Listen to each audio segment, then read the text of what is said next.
एक बार की बात है, कई सालों पहले नगर खजूरा नाम का एक गांव हुआ करता था। समुद्र के अत्यधिक पास होने के कारण वहां के सभी लोग पानी से जुड़े हुए काम को कर कर अपनी रोजी रोटी कमाते थे।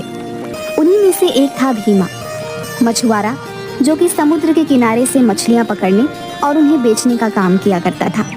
अगले दिन समुद्र के किनारे के पास आज तो समुद्र के किनारे बहुत सारी मछलियां पड़ी हैं। लगता है कल कोई बड़ी लहर आई थी भैया। हाँ किशन, लग तो यही रहा है। आजकल समुद्र में भी बहुत उफान आने लगा है भैया। पहले की तरह शांति नहीं रहती। लेकिन हमारे तो किसी भी फायदे की नहीं। ये मछलियां तो कल की मरी पड़ी होंगी। बाजार में हम सिर्फ ताजा मछलियां ही बेच पाते हैं। चलो तुम अपना जाल लगाओ, मैं अपना लगाता हूँ। आज का काम शुरू करते हैं। भीमा और किशन दोनों बचपन से ही एक साथ रहते थे। वह दोनों एक दूसरे के बड़े अच्छे पड़ोसी और दोस्त भी थे। अब जैसे ही वह दोनों अपने दिन का काम खत्म करके घर लौट रहे थे, रास्ते में कुछ लोग हंसते हुए महेंद्र से कहते हैं, अरे भीमा फिर से तुम काम करके इतनी रात को जा रहे हो हैं? ना तो तुम्हारे कोई औलाद है और ना किसी प्रकार का कोई खर्चा, फिर रात दिन इतना काहे मरते रहते हो काम के पीछे? हाँ, हमें देखो कितना भी कमा लें, लेकिन परिवार के खर्चे पूरे ही नहीं होते। लेकिन संतान होने में सुख तो है। भीमा की शादी को 10 साल हो चुके थे, लेकिन उसकी अभी तक कोई भी औलाद नहीं थी। गांव वाले व्यक्तियों की ऐसी बातें सुनकर भीमा को बहुत बुरा लगता था, लेकिन फिर भी वह चुप्पी साधे रखता है। तभी किशन गुस्से से बोल पड़ता है, तो इसमें हंसने वाली कौन सी बात है? ये तो भगवान की देन है। अभी नहीं है तो क्या हुआ, संतान भी हो जाएगी। लेकिन फिर तुम लोग किसे ताना मारोगे? अरे हम तो बस इतना कह रहे थे कि अब बुढ़ापा आ चुका है, इतना तो कमाई कर ही लिए होंगे भीमा भैया की बाकी का जीवन सुकून से कट जाए हैं? आजकल तो किसी को सलाह देने का जमाना ही नहीं रहा भैया। हाँ, अगर ये कुछ छोड़ दे तो हम जैसे नए मछुआरे भी कुछ आमदनी करें, लेकिन सारी मछलियां तो ये ले जाते हैं। तो सीधे सीधे कहो ना, ये बात है। भीमा की तरक्की से तुम्हें जलन होती है, उस बात को घुमा फिरा कर करने की क्या जरूरत है? और आइंदा परिवार को बीच में मत लाना, समझे? अब रहने दो किशन, इनसे बहस करने का कोई फायदा नहीं। चलो घर चलते हैं यार, देरी हो रही है। वहाँ से जाते वक्त बसंत सुंदर से कहता है, यार तुम भीमा को इतना नापसंद क्यों करते हो? जब भी उसे देखते हो तो गुस्से से लाल पीले हो जाते हो। अरे कुछ नहीं, बस मैं बचपन में हर चीज में इससे अच्छा था। इसके बाप दादा हमारे यहाँ से उधार मांगा करते थे, और आज देखो सारे गांव के लोग इसकी बात सुनते हैं और हमें कोई पूछता तक नहीं। अच्छा, तो तुम्हें उसके पैसे से जलन है। समझ गया। लेकिन एक बात बताओ, उसके पैसे ना होने से बच्चे का क्या लेना देना? वही तो बात है, किसी को बताओगे तो नहीं। तो फिर तुम्हें बता ही देता हूँ, भीमा के ही कभी भी बच्चा नहीं होगा। लेकिन तुम इतना यकीन से कैसे कह सकते हो भैया? क्योंकि मैंने ही एक तांत्रिक से विद्या पढ़ाई हुई है कि उनको कभी बच्चा ना हो। सुंदर की ये बात सुनकर बसंत दंग रह जाता है, पर डर के कारण कुछ नहीं कहता। भीमा बचपन से ही मछुआरे होने का काम कर रहा था। वह अपने काम में बहुत माहिर था और उसकी आमदनी सभी मछुआरों से काफी ज्यादा थी। पैसे की उसे ज्यादा कोई कमी थी नहीं, परंतु फिर भी संतान न होने के कारण उसके जीवन में एक सूखापन था। उन व्यक्तियों की बातें उसके दिमाग में गूंजती रही और वह उदास होकर घर पहुंचा, लेकिन उसे अभी पूरी सच्चाई पता ही नहीं थी। क्या हुआ जी, आज आप इतने उदास क्यों हैं? कुछ नहीं रमा, क्या तुमने खाना लगा दिया? जी मैंने खाना कब का लगा दिया है, आप मुंह धोकर खाना खा लीजिए। मैं जानती हूँ आप किसी बात से परेशान हैं, लोगों का तो काम है कहना। आप उनकी बातों पर ज्यादा ध्यान मत दीजिए, इससे आपकी सेहत पर असर पड़ेगा। हाँ रमा, मैं जानता हूँ, मुझे इन लोगों की बातों से फर्क नहीं पड़ता, लेकिन दिन पर दिन हमारी उम्र भी तो बढ़ती जा रही है। भगवान एक ना एक दिन सबकी सुनता है, बस आप उसका नाम लेकर आराम से सो जाइए। इस बात की ज्यादा चिंता मत करिए। अब तो मैंने सब ऊपर वाले पर ही छोड़ दिया है। यह बात करके रमा और भीमा दोनों दुखी मन से सो जाते हैं। अब अगले दिन रोज की तरह भीमा सुबह 5 बजे उठकर समुद्र के किनारे मछली पकड़ने पहुंच जाता है।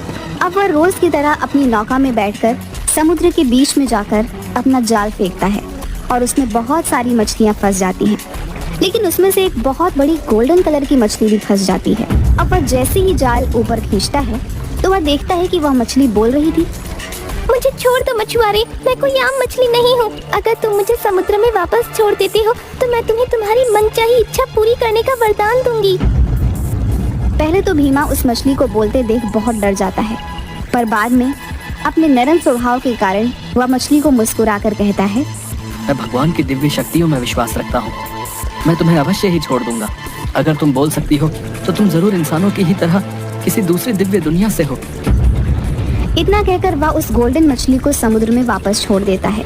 उस मछली को समुद्र में छोड़ते ही वह देखता है कि वह मछली एक सुंदर महिला में बदल जाती है।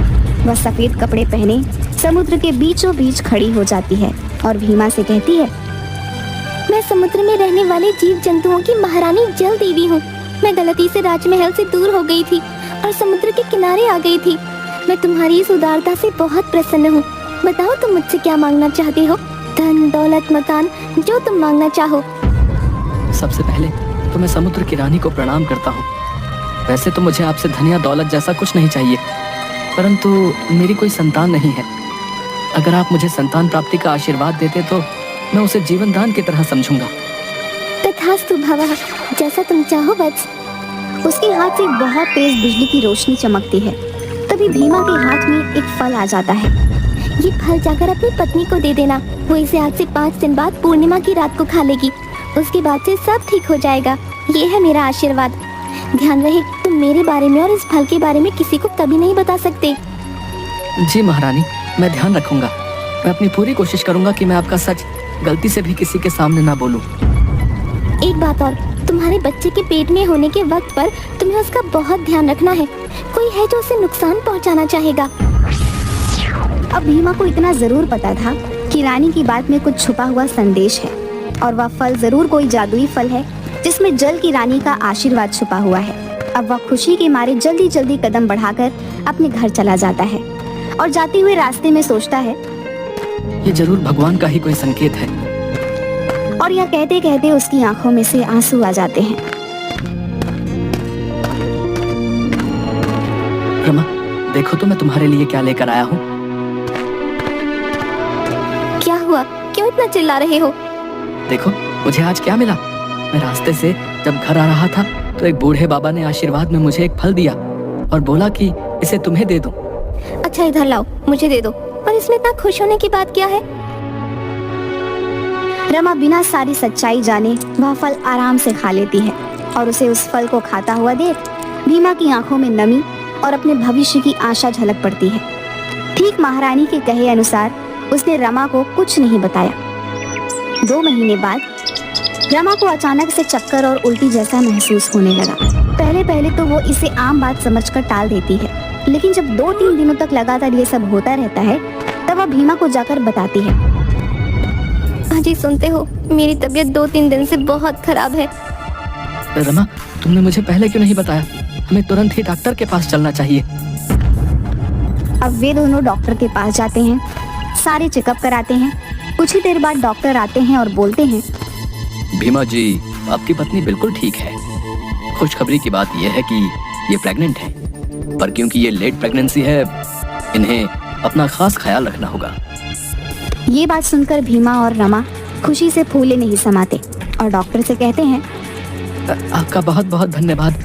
हम बिल्कुल अपने बच्चे का खास ख्याल रखेंगे। भगवान ने बहुत दिनों बाद हमारी पुकार सुनी है।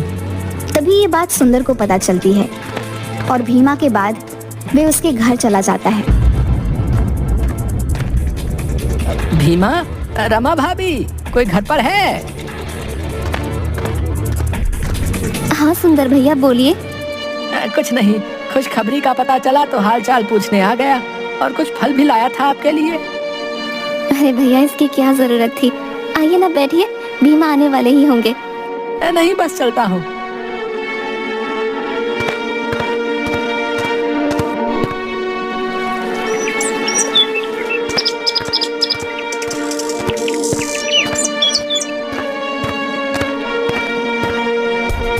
ये क्या, तुम सेब खा रही हो? पर मैं तो सेब लाया ही नहीं था। अरे सुंदर भैया आए थे, वो देकर गए हैं। इतना सुनते ही भीमा डर जाता है और रमा के हाथ से सारा फल छीनकर फेंक देता है। मैंने तुमसे कितनी बार कहा है, जब तक मेरी लाई हुई चीज ना हो तुम्हें नहीं खानी है। तुम्हें समझ क्यों नहीं आता?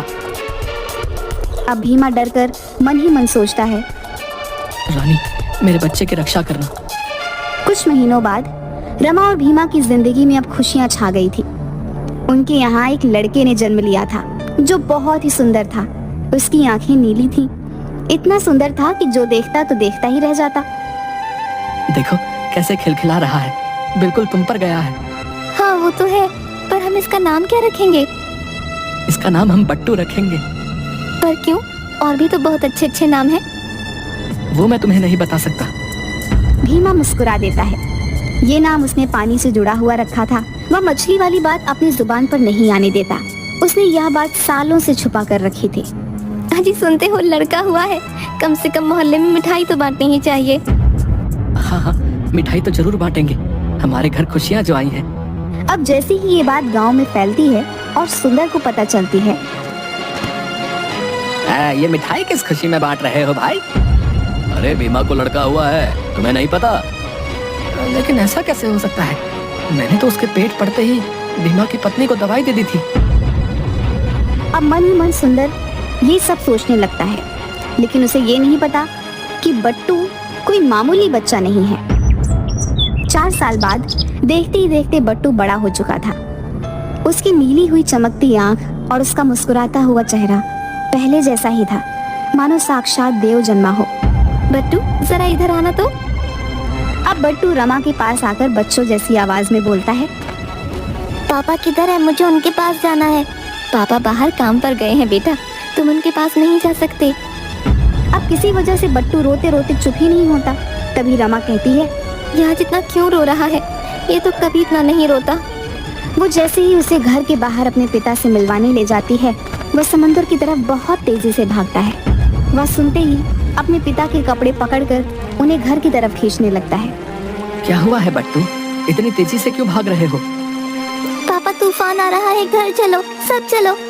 पर जब भीमा देखता है तो मौसम एकदम साफ था, लेकिन वह समझ जाता है कि बट्टू जल परी के आशीर्वाद से जन्मा है, इसलिए वे पता लगा सकता है कि आगे तूफान आएगा या नहीं। सभी लोग किनारे से हट जाओ, मैं फिर से कह रहा हूँ कि बहुत तेज तूफान आ रहा है। सभी लोग वहाँ से जल्दी हट जाएं। अरे ये तो हमारा बेवकूफ बना रहा है, हैं? मौसम तो बिल्कुल साफ नजर आ रहा है, देखो। अरे मैं समझ गया इसकी चाल, ये सब इसलिए कर रहा है ताकि सारी मछलियाँ ये पकड़ कर ले जाए। हम तो यहाँ से कहीं नहीं जाएंगे। हाँ, कुछ देर बाद ही बट्टू के बताए अनुसार बहुत तेज तूफान आया और समुद्र से लंबी भयानक लहर उठती है।